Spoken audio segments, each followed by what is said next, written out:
দক্ষিণ কামৰূপ বিদ্যাপীঠ হাইস্কুলৰ মহাৰাজত জয়ন্তী বৰ্ষ উদযাপন দক্ষিণ কামৰূপৰ মণিয়াৰী তিনিআলিত 1951 চনতে স্থাপিত হোৱা দক্ষিণ কামৰূপ বিদ্যাপীঠ হাইস্কুলে গঢ়কিলে 75টা বৰ্ষ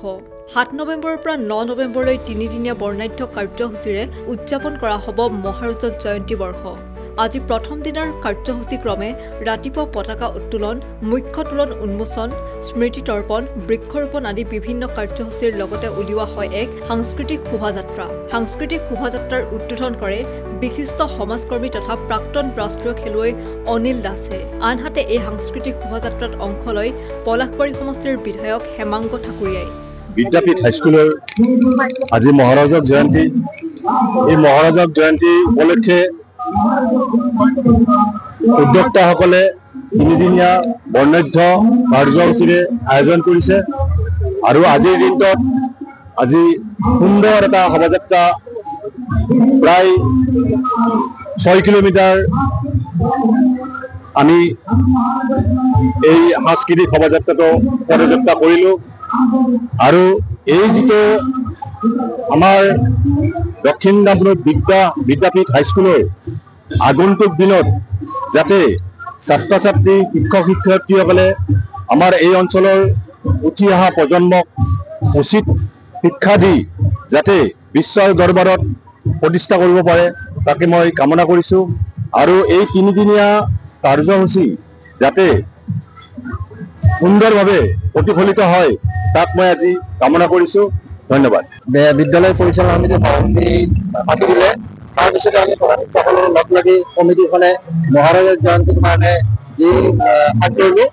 ৰাইজৰ সহযোগত আমি এখন মিটিং দিলোঁ আৰু সেই মিটিংখনতে ৰাইজে এখন সুন্দৰ কমিটি আমাক তৈয়াৰ কৰি দিলে মাননীয় জিতেন্দ্ৰ কুমাৰ চৌধুৰীদেৱক সভাপতি মোক কাৰ্যকৰী সভাপতি আৰু আমাৰ প্ৰধান শিক্ষকক আমাৰ সেক্ৰেটাৰী হিচাপে দি এখন কমিটি গঠন কৰি দিলে আৰু এই কমিটিখনে আমি ৰাইজৰ সহযোগ সুন্দৰভাৱে আমি এই কাৰ্যসূচী ৰূপায়ণ কৰিবলৈ সক্ষম হৈছোঁ বিশেষকৈ আমি ধন্যবাদ দিব লাগিব মাননীয় অনিল দাসে আমাক যি বিদ্যালয় ভৱন দিলে তাক আমি ইয়াৰ পৰা আমি তেখেতক মানে কৌটিবাৰে প্ৰণাম জনাইছোঁ তেখেতৰ বাবে আজি আমি বিদ্যালয়ৰ আন্তঃগাঁথনি সুন্দৰ হৈছে ইয়াৰ উপৰি আমি বিভিন্ন বৰ্ণাঢ্য কাৰ্যসূচীৰে 3 দিন আমি পালন কৰিম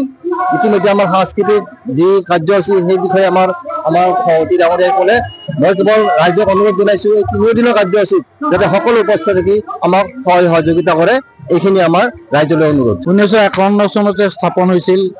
মহান ব্যক্তি কেইজনমানৰ অশেষ প্ৰচেষ্টাত আজি 75 বছৰত ভৰি দিছেহি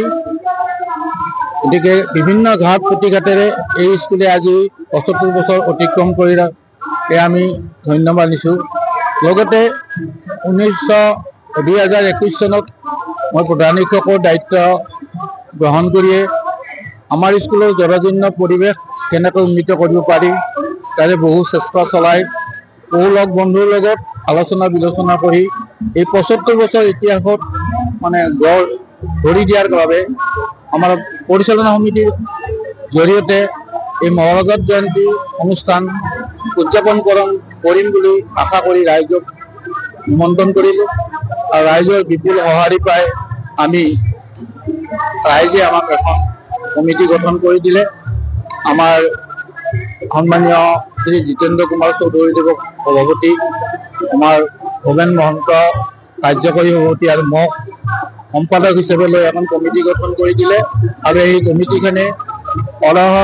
চেষ্টা চলাই আজি আমি মহাৰাজত জয়ন্তীৰ প্ৰথম দিনটোত উপনীত হৈছোঁ আশা ৰাখিছোঁ আমি 3 দিনৰ কাৰ্যসূচীত ৰাইজৰ বিপুল সঁহাৰি পাম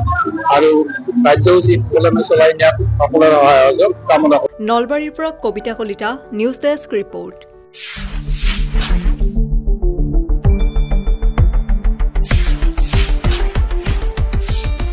শুদ্ধ আৰু বিস্তৃত বাতৰিৰ বাবে চাই থাকক নিউজ ডেস্ক ৰিপৰ্ট।